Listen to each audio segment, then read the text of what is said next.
Unit 3 Fossils and Protecting Species from Extinction. Lesson 1 Fossils. Fossils are a story told by rocks. Tells us about the past million years ago, even before the creation of man on earth. الصخور يا شباب بيبقى موجود عليها علامات، العلامات دي بيكون سايبها كائن كان عايش في الزمن دوت.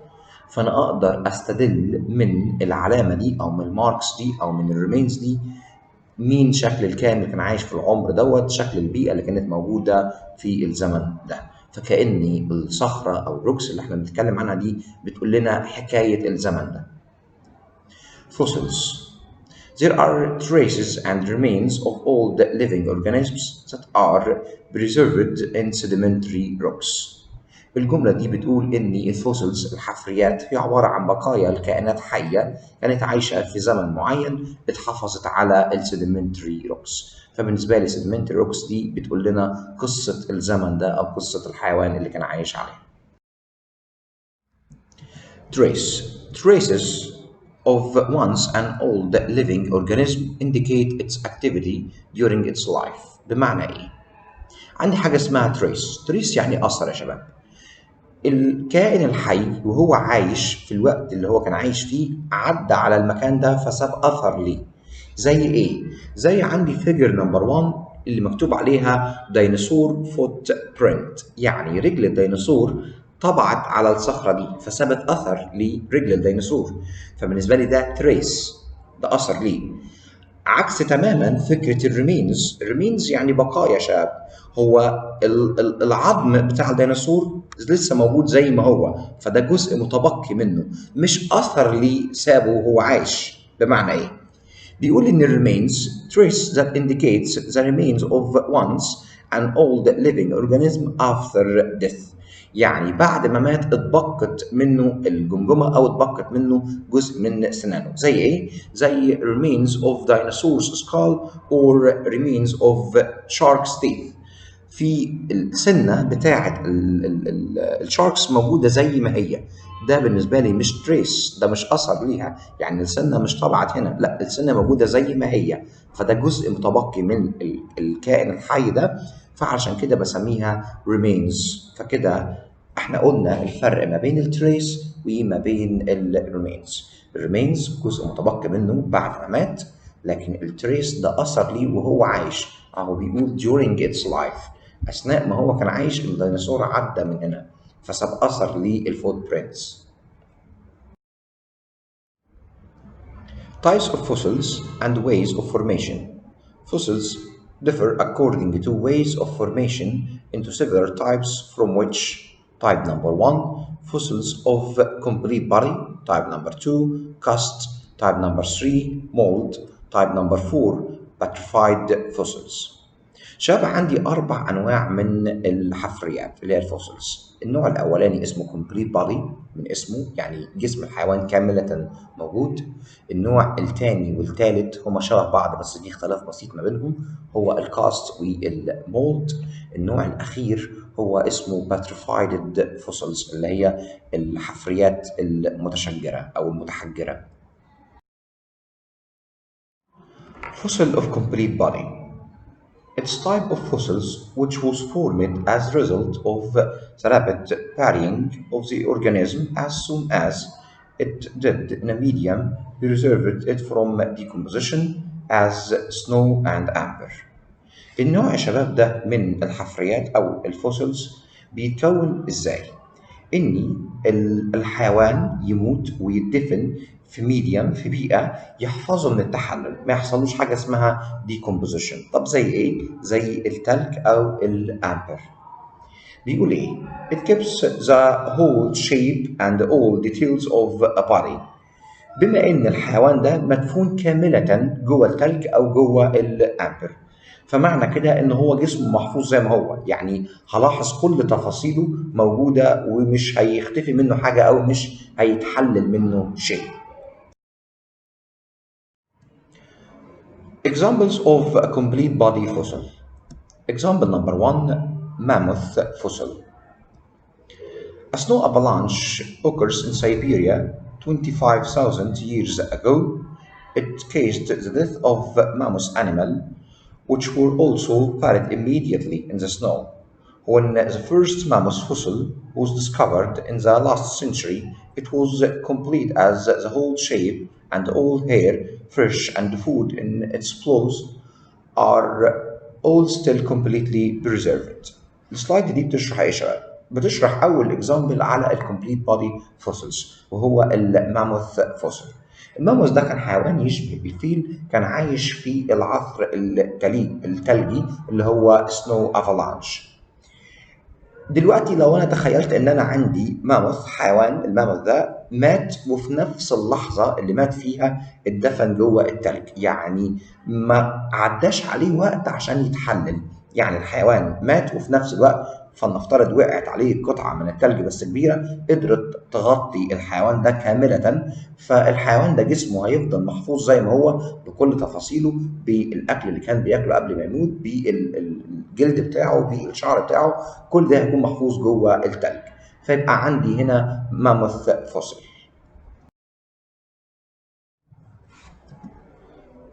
Type number two, amber fossil. During some old geological periods, there were common pine tree. These trees secreted resinous material. عندي شجر يا شباب اسمه الباين تري. الباين تري ده بيطلع او بيفرز ماده صمغيه. الماده دي بالنسبه لي اسمها ريزونس ماتر. طب الماده دي بتعمل ايه؟ خد بالك الماده دي لما بتطلع من الباين تري بتكون في صوره ليكويد. This matter covered insects after the resinous matter had been solidified. It was changed into amber and preserved the bodies of these organisms from decaying. بمعنى ايه؟ بيقول ان الماده دي بتبقى في صوره ليكويد، الليكويد ده لو وقع جواه حشره انسكت معينه وبعد كده الماده دي حصل لها عمليه سوليفايد، يعني بقت سوليد، اتحولت من ليكويد ستيت تو سوليد ستيت، هيبقى عندي زي حجر او طوبه من الامبر بس محفوظ جواها الانسكت او الحشره اللي وقعت جوه الامبر دي قبل ما تتحول للسوليد ستيت.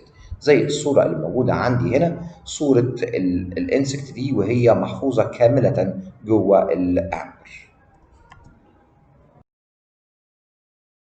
Second type of fossils, mold.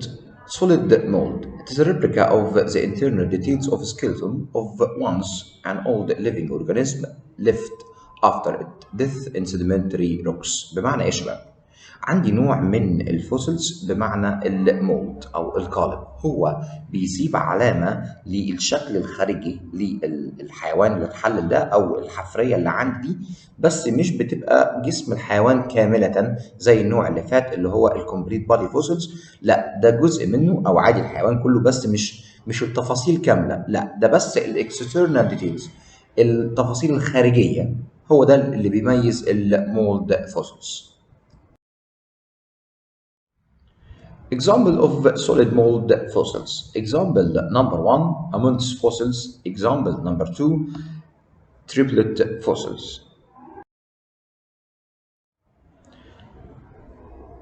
Example number three of fossils, cast. Cast fossil. It is a replica of the internal details of skeleton of an old living organism left after a death in sedimentary rocks. شباب خلينا نميز ما بين المولد وما بين الكاست. المولد بيكون لي الانترنال ديتيلز، التفاصيل الداخليه للفوسل او الحفريه، لكن الكاست بيبين لي الشكل الخارجي الاكسترنال ديتيلز.